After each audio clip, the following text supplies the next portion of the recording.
Okay, so first of all, the Torah says like this, Vaydaber Hashem al Moshe b'Har Sinai lemor. I mean, we're right in the middle of Sefer Vayikra. We're towards the end of Sefer Vayikra.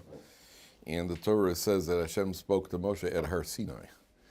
Right? I mean, we don't see this anywhere else where he gives them commands. This is going to be the command for Shemitah. And he says Hashem speaks to Moshe all the time, and he doesn't say anything about Har Sinai.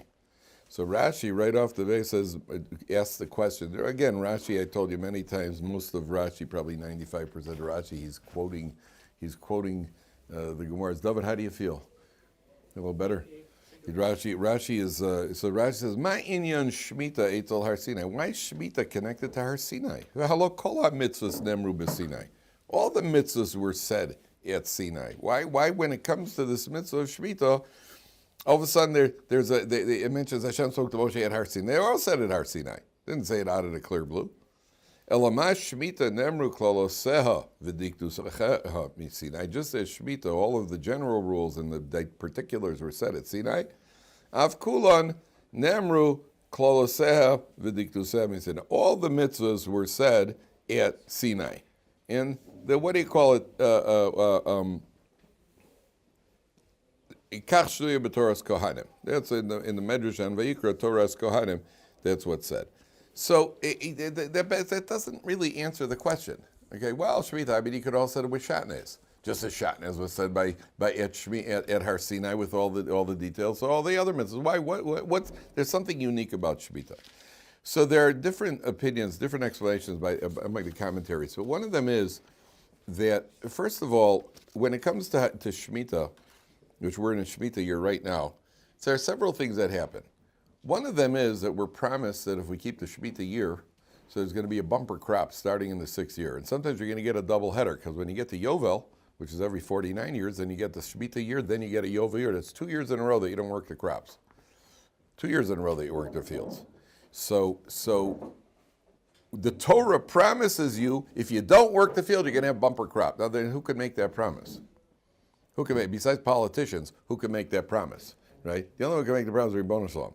So if you believe Shemitah, if obviously Shemitah comes from the rest, everything else comes from Ribono Shalom.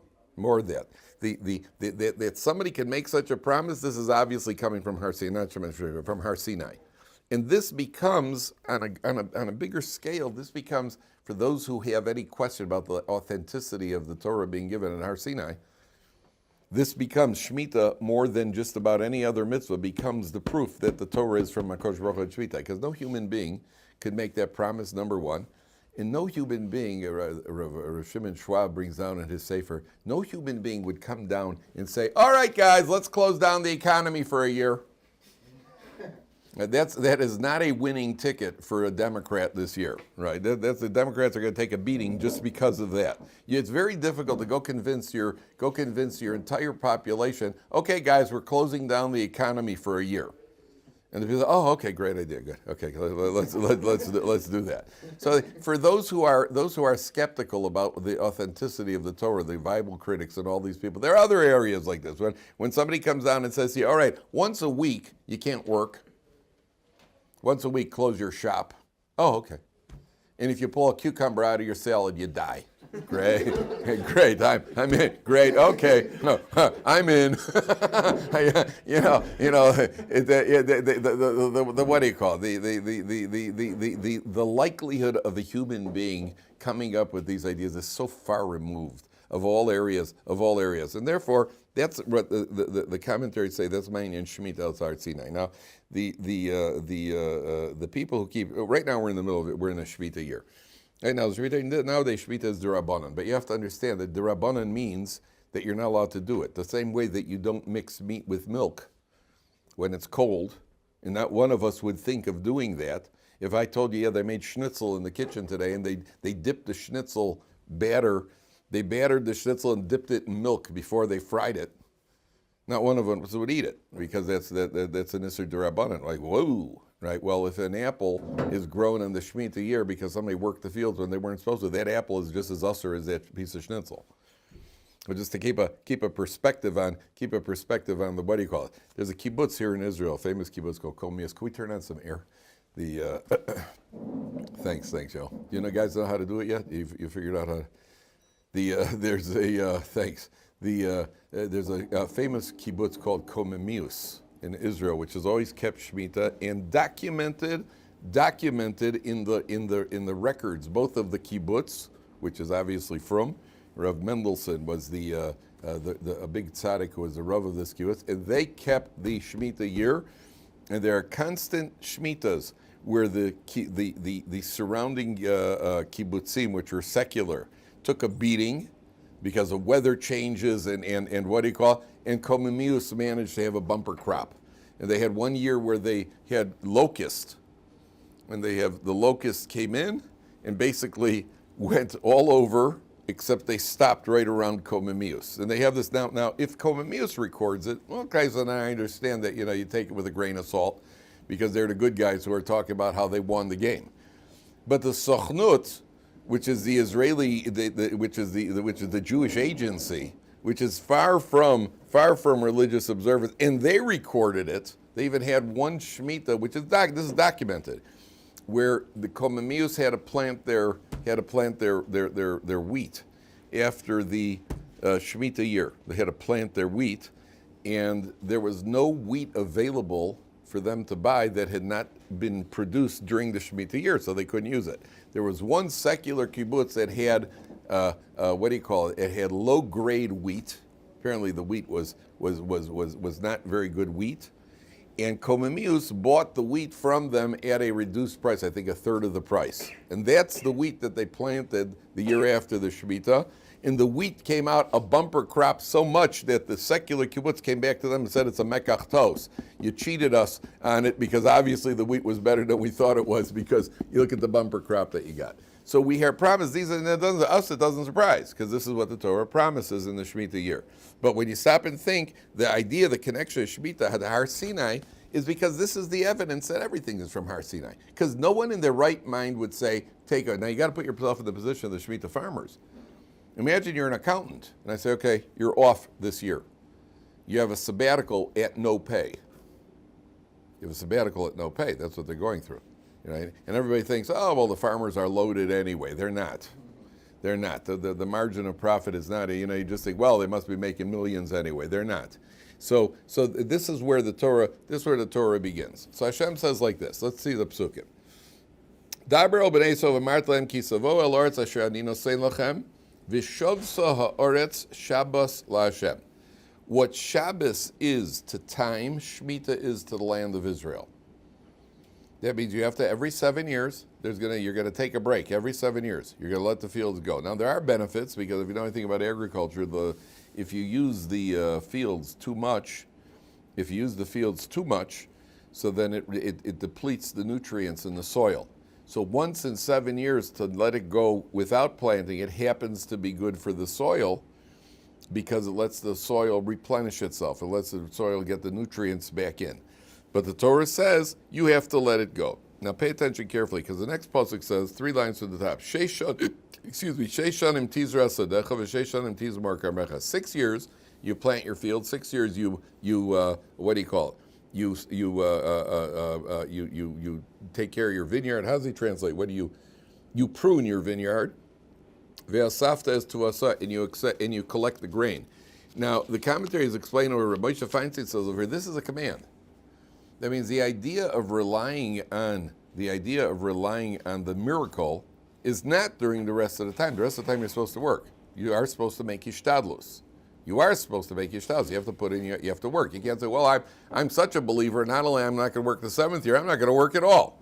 That doesn't. The Torah is telling you 6 years you do work. On the 7th year, uvashana hashvis, Shabbos di'alard Shabbos Hashem, Sod cholosizra, v'charma cholosizra. And again, in agriculture, we don't know anything about agricultural societies unless you're an agriculturalist. But even the kibbutzim in Israel, which were all agricultural based, now they're all high tech based. There's very little agriculture. It is now everybody's into high tech. What they plant is computer chips. That's what's the whole country's gotten into high tech. Israel's at the cutting edge of high tech in the whole world. You got Israel's what do you call it? That's why the Iranians, every time they start up with the Israelis with cyber warfare, are making a big mistake, because the Israelis, you got a bunch of smart Jews behind computers over here who are shutting down Iranian ports and Iranian nuclear facilities and so on and so forth. So, but in an agricultural society, you have to understand that they're shutting it down. Now, what the Torah is teaching us over here is obviously the underlying theme is obviously that we're meant to believe, and that's why the Torah refers to it the Torah says, where's the expression? In Pasuk Beis. Ki savo el aretz asher ani dosein lechem. Third line. Which I, Hashem, am giving you. I'm giving you this land. And I'm giving you the land the same way I can give you the land, I can give you the produce from the land. And it becomes a test of faith, like everything else. It's a test of, do we have trust in HaKadosh Baruch Hu? And a person has to know how much, to what extent, how much they trust. Do you guys remember, were you guys even alive in 91? You weren't alive. Okay, 91 was when we were under threat from Saddam Hussein. He should rest in pieces, from the chemical warfare, right, in Israel. And my son was 6 months old at the time, and we had to put him in a tent to protect from gas attack. You haven't lived till you've done that. I mean, that's really fun, waking up in the middle of the night hearing sirens and grabbing your baby and putting him in a protective tent. That's really fun. And we put on these gas masks, That's the last time I had shaved my beard. Because I remember they told us to go into a sealed room, see if you put tape on the door. Put some Scotch tape on that should protect you from the most sophisticated chemical warfare. So we had to seal our rooms, and they told us to put ammonia in the room. I don't know why. They said have ammonia handy. So I remember in the middle of the night the first alarm goes off, and we go running into the room. We take the baby and we put on these gas masks, and I'm in the room, and I could smell something. Even though I got the gas inside, I could smell. And when it turned out, what I thought it was that's the chemical gas attack. I'm smelling this ammonia. So I just ran out and shaved my beard, and so because I wasn't getting enough suction from the thing. Then it turned out that the gas masks weren't working anyway. They were faulty. Half of them were faulty from the defense establishment. A good time was had by all. Okay. So then it turned out there were no chemical attacks. It was all conventional weapons. At the end, it was all conventional weapons, which the last thing in the world makes the least sense is to go close yourself with a bunch of people in a condensed room. It's the worst thing you could possibly do. It just shows you how the panicky, the panic that was for Americans. The Israelis laughed. The Americans were all panicked about it. All the Americans. You saw the guys the next day in shul with scarves around their faces. Those are all the Americans who shaved their beards off. They all came to shul with a scarf. So nobody should. So what do you call it? The one of the guys here in the yeshiva, all the guys had to seal their rooms. All the guys had to seal their rooms. And when the alarm sounded, all the guys had to go up to their rooms for what he goes. So one of the guys was here in the yeshiva, was a free-spirited Californian. He looked like he stepped right off the cover of California Surfers magazine, He kind of with the blondish hair and a loincloth, and he looked like he had that California free spirit look. So he said to me, he wants to know, and he was in the middle of getting from, he wanted to know if the next time the siren goes off, if instead of going to his room, he could stand in front of the Aron Kodesh. What do you think I told him? No. Why? Because you have to do your Yeshivat. Right, so that was his ishtadlus. Hashem will protect them. He's relying on a miracle. He's right. He says he felt that was safer. He said the room is a miracle.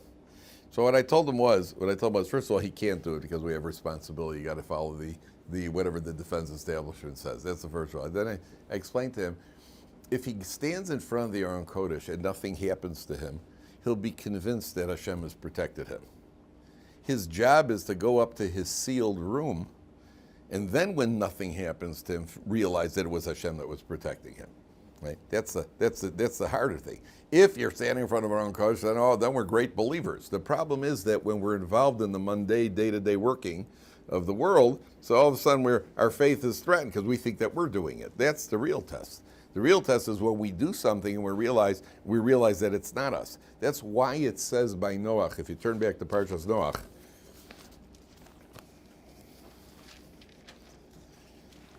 right when he comes out of the teva.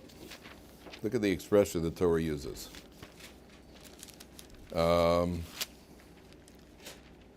Page 42 in the big blue book.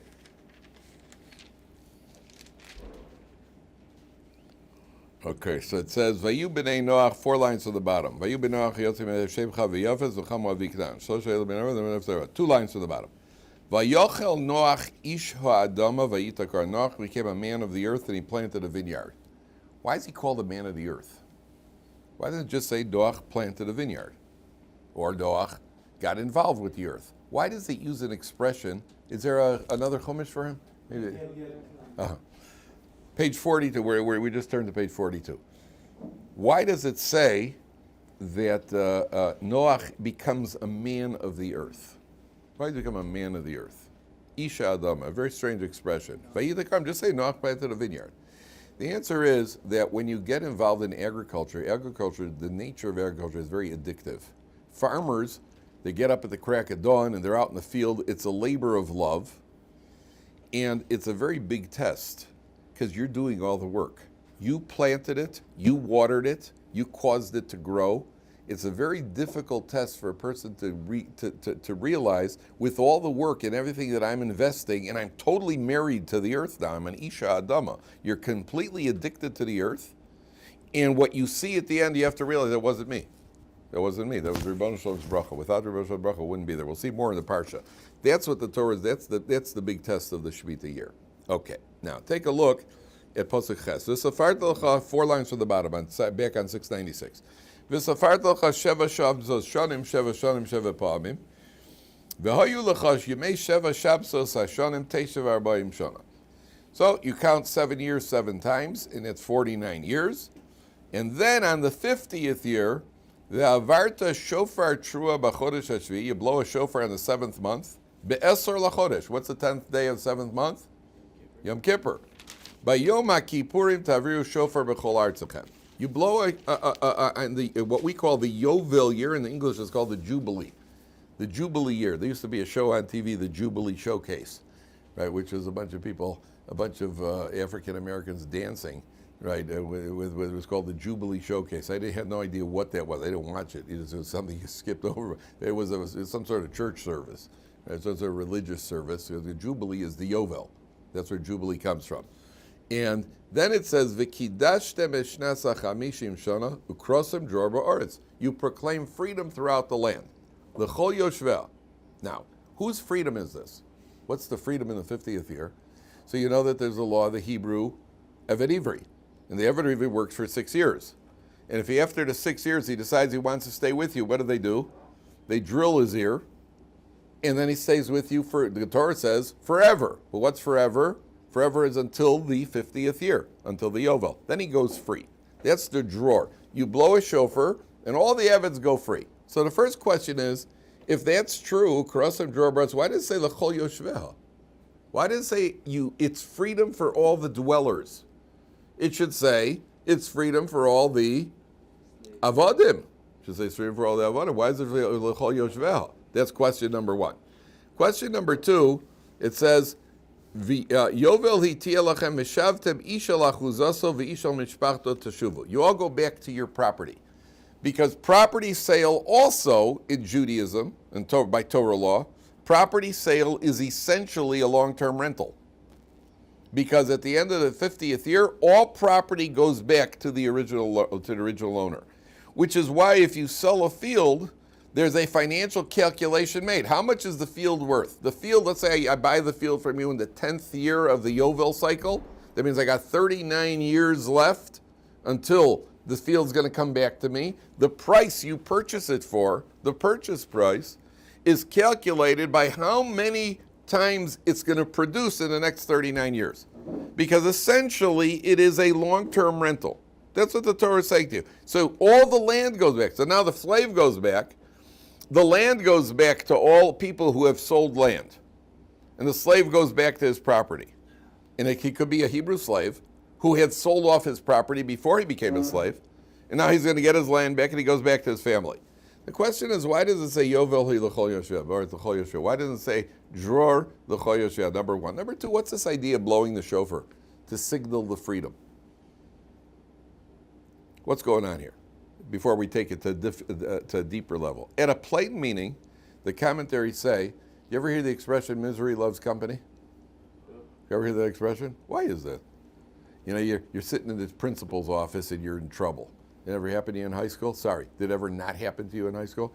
Right? You're in the principal's office, you're in trouble, and you're just like, oh boy, I'm smoked. Right? And all of a sudden the door opens, and now your friend Jeff gets thrown in also. Now the two of you are laughing and you're joking. You feel so much better. Why? What happened? He's not going to, whatever happens to you, whatever your parents do to you, it's not going to help. His parents are just going to do to him. Why does it make you happy? Why is that misery loves company? It's an interesting thing, human nature. And Chazal say it. Soras rabim chatzi nechama. When the community, when the public is suffering, that's half of a consolation. That means the stock market, if you're the only guy who lost all your money in the stock market, you're devastated. But if the stock market crashes and everybody loses their money, then it's okay. That's half of a consolation. Why is it? Anybody know? You know why that is? Interesting insight into human nature. Basic psychology. The answer is that any time a person goes through suffering, a big part of the suffering is a sense of being alone. What's the idea of comforting mourners? When somebody suffers a loss, you go to visit. Nobody should have to go. But if a person ever has to go, you go to a Yeshivat house to comfort the mourners. Right? How can you possibly comfort somebody who just lost a relative? How can you possibly comfort them? And not only that, the Gemara says the reward you get when you go comforting people is for the silence. Igra de beitamia shtikusa, the Gemara says. The reward you get is for silence. Why is that? The answer is because there's nothing you could say.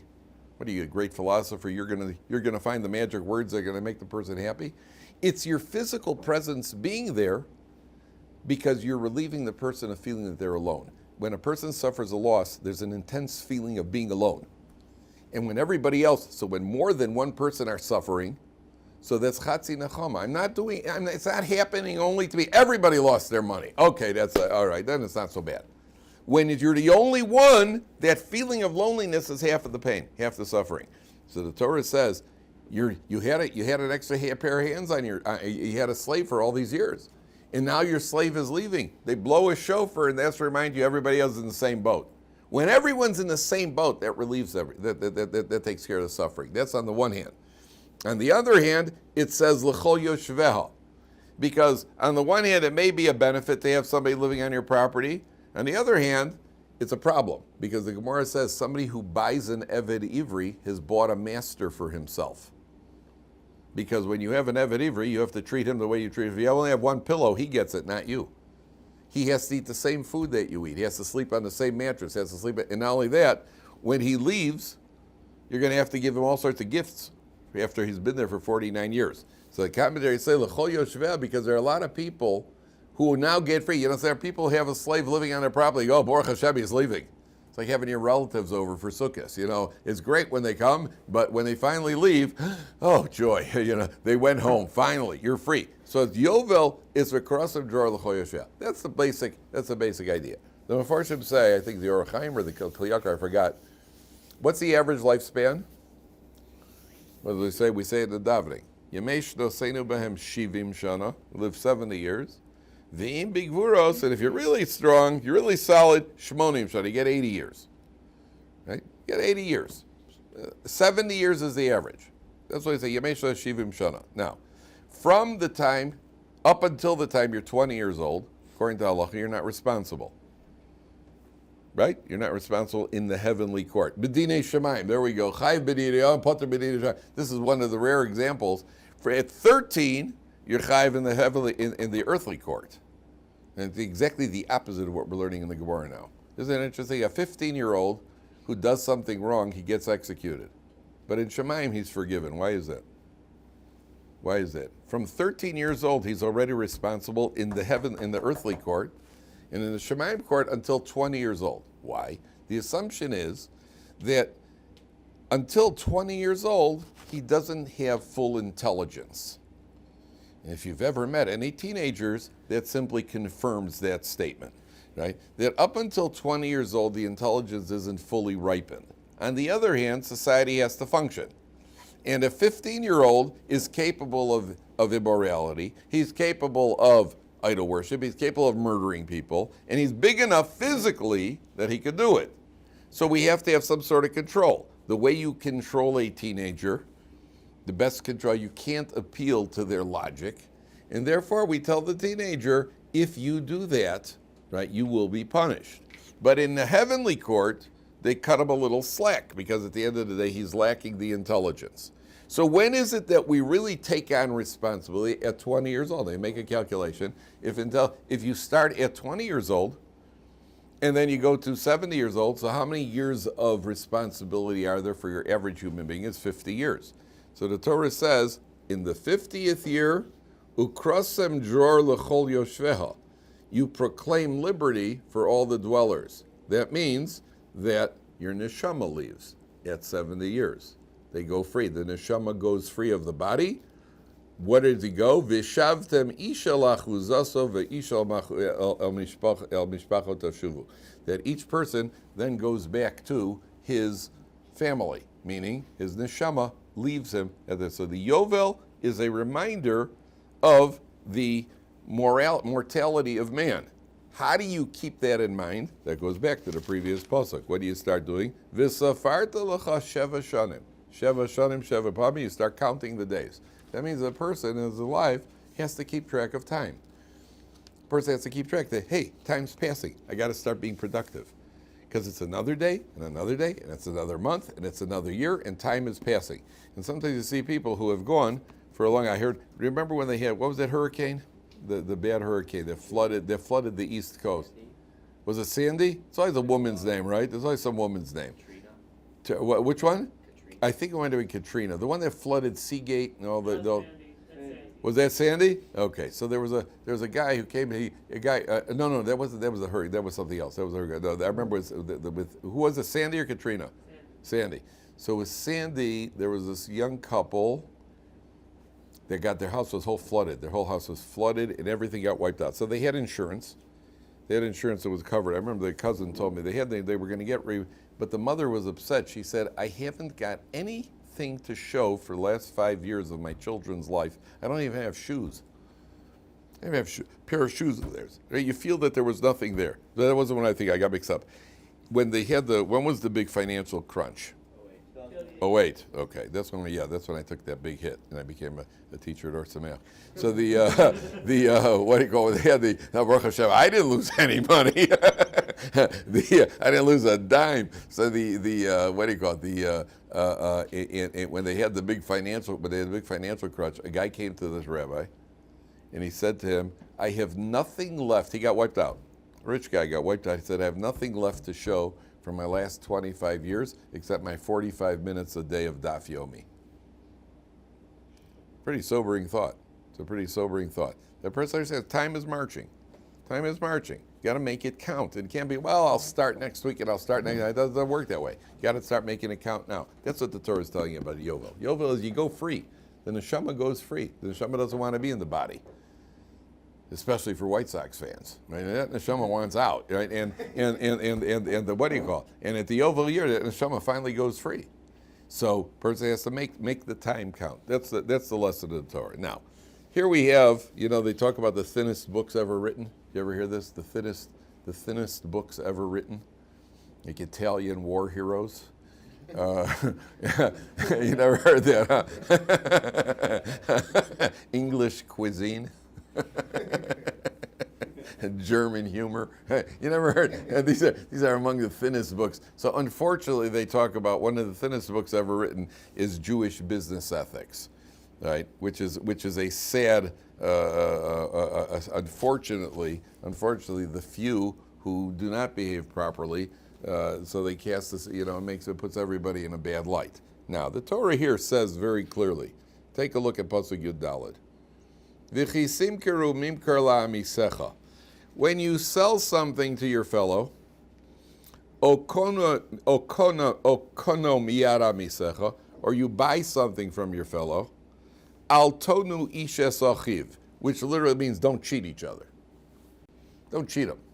Now, first of all, take a look at Rashi for a second in Pasuk Yud Daled. It's the bottom of the right column, second line from the bottom of the right column. V'chisim karu lifi pshuto kemashmao. The plain meaning is don't cheat each other. Ve'od yesh drasha. Minayin kshata mocher, when you sell mechor liyisrael chavrecha, sell to a Jew. V'chisim karubim karla b'zacha. Where's the second part? Oh, on top lashi. Uminayin shim basa likdos kenei miyad yisrael chavrecha. Talmud lomer okona miyad amisecha. So, first of all, when it comes to buying and selling, you should buy and sell from Jews. Number one. Then Rashi says, Al tonu zo onas mamon. This is cheating people in money. Now, first of all, when it comes to buying and selling from Jews, so we're meant to be taking care of our family. Jews are family.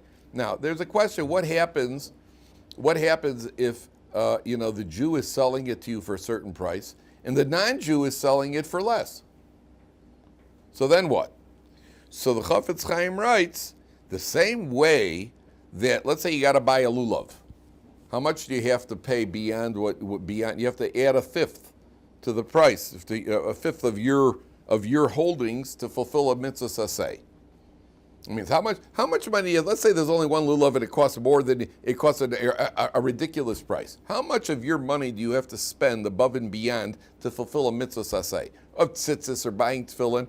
1/5 of your entire portfolio. How you calculate how much money that is? Do you count your house? Do you count that? That's a different issue. But you have to spend more than it's actually worth in order to fulfill the mitzvah. The Chafetz Chaim says the same thing over here. You have a mitzvah to buy from a Jew. The non-Jew is selling it cheaper. There are more important things in life than saving a buck. And therefore, you should buy and sell from a non-Jew. The only thing is, if the non-Jew makes a better product or he provides a better service, then you're allowed to buy, then you can buy from the non-Jew. But I always have this issue when it comes to cabs. I have a cab driver. There's an Arab cab driver. Once got into a cab, I stopped the cab on the street. So it was an Arab. So at the time, I had been studying a memory book. There are all sorts of tricks how you remember things. So I asked this guy what his name was. I said his name is Vajdi.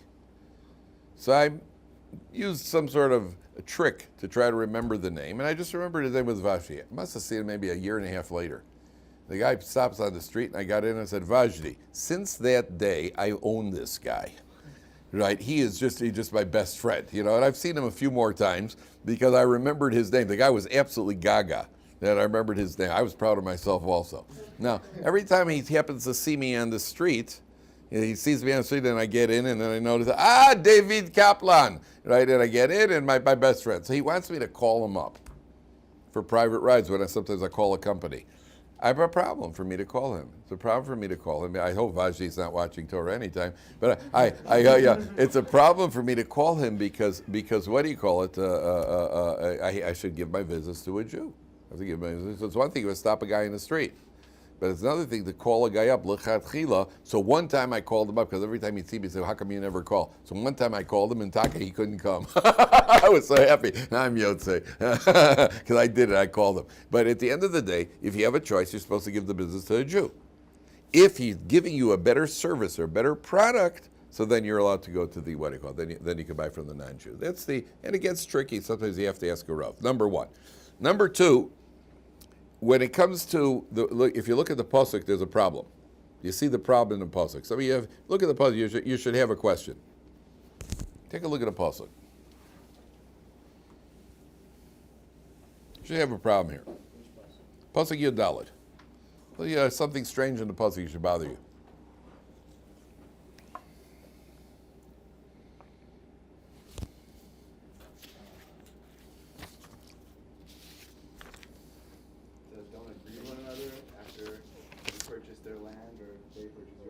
Okay, what else? Yes. How did it start? It started with Chisim Cherubim Karla Amisecha. How does the article translate? As your fellow. How does it end? Al tonu ishes achiv. Don't cheat your brother. Why didn't it say Al tonu ishes es amiso? Why did you switch from amiso to achiv? What do you say? No, you're not allowed to. Good, I'm glad you brought that up. That is not accurate. That is not true. That is a misconception. People think you're allowed to cheat non-Jews. You are not allowed to cheat non-Jews. The only time that you're even allowed to, and even then you better ask a shaila, if the non-Jew made a mistake, let's say he overgave you too much change, or didn't charge you, there's room according to halacha that you don't have to give the money back. And even then you have to be very careful. And according to some, it's a kiddush Hashem if you do give the money back. Before you go and you run and give him the money back, though, you should ask a shaila what you should do under the circuit. But you are not allowed to cheat or deceive a non-Jew. That you're not allowed to do. And not only that, you're not allowed to cheat or deceive a Jew, believe it or not. So for example, they had some guy, and especially for sometimes for mitzvahs. There was a fundraiser who went to Panama. So he was gathering money for great causes. It could be for a yeshiva. It could be for a soup kitchen. So what does this guy do? He goes around collecting money, and he's got a pile of cash. Then he goes to the rabbi of the community. He says, listen, I got to travel back. Do you mind giving me a check? I'll give you the cash, or just give me a check for the gas. The rabbi says, what do I care? I'll take the cash. Writes him out a check. So he's got this big check from the rabbi. The next night he had a parlor meeting with a bunch of wealthy people. And at the parlor meeting, he says, well, listen, we have this important cause. And he pulls out he says, and even the rabbi gave me a big check. That's called, at a minimum, Genevas das, and at a maximum, gzela. Right? That you're not allowed to do. There's a guy here in Israel who asked a shaila to a Rav. He was on a bus. He was up north with his kids. They went on a tiyul for the day, which is already a mistake. And this guy went with his kids up north, and then they're getting on a bus on the way home. You know the story? They're getting on the bus on the way back home, and he's got 4 kids, and the bus is packed, and the kids are cranky, and he's cranky, and they got to stand up on the bus. And the guy he's desperate. So he pulls out his phone, and he says real loud on the phone, well, the doctor said 2 of them have Mexican flu for sure, and 2 of them might have Mexican flu. And 10 minutes later, the bus stopped, and half the bus got off. And then he had plenty of place to sit and lie down. Oh, wonderful. So he gets back to Yerushalayim. When he gets to Yerushalayim, libo nokfo. His conscience was bothering him. So he went to a Rav, and he says, I think I might be guilty of Genevas das. He says, why? He tells him the story. I might have deceived people. The Rav says, that's not Genevas das. That's outright gzela. Why? Because every one of those people, you force them off the bus. Grama, Garmiaya, whatever, all the sukkahs in the Gemara, you force them off the bus, which was your intent. And by perpetrating the deception, that was your intent. And then they each had to buy another ticket to get on the next bus. So every one of those guys lost money because of you, which means you stole from the community. And in order to fix that up, to rectify that, there's no way to rectify that. The only way to rectify it is to do something for the community, build a shul, build a mikveh, build a bus, something for the community. But at the end of the day, that doesn't fix it up because you didn't get to every single one of those people. So in one moment of deception, it was clever. Hey, it works. Right? The fact that it works doesn't mean you're allowed to do it. And any sort of deception in business, that's why you're not allowed to paint things. If you're selling your car and it's an old car, you can't paint it to make it look new unless you tell the customer that you painted it. Really, it's a 17-year-old car, but I painted it. You're not allowed to play around with produce, it says in the Gemara. They put all the good produce on top and the rotten produce is at the bottom. If you tell somebody, that's something else. But at the end of the day, in business especially, if you're selling things, you have to be extremely careful about what you do and what you think is good business policy. When people say, oh, he's a shrewd businessman, that may very well be an isser. A shrewd businessman probably means he's deceiving people. And therefore the Torah says you can't rip each other off, okay? Now, then the Torah describes how you make the calculation, and go down to Pasuk Yud Zayin, and again it says, V'lo sonu isha samiso.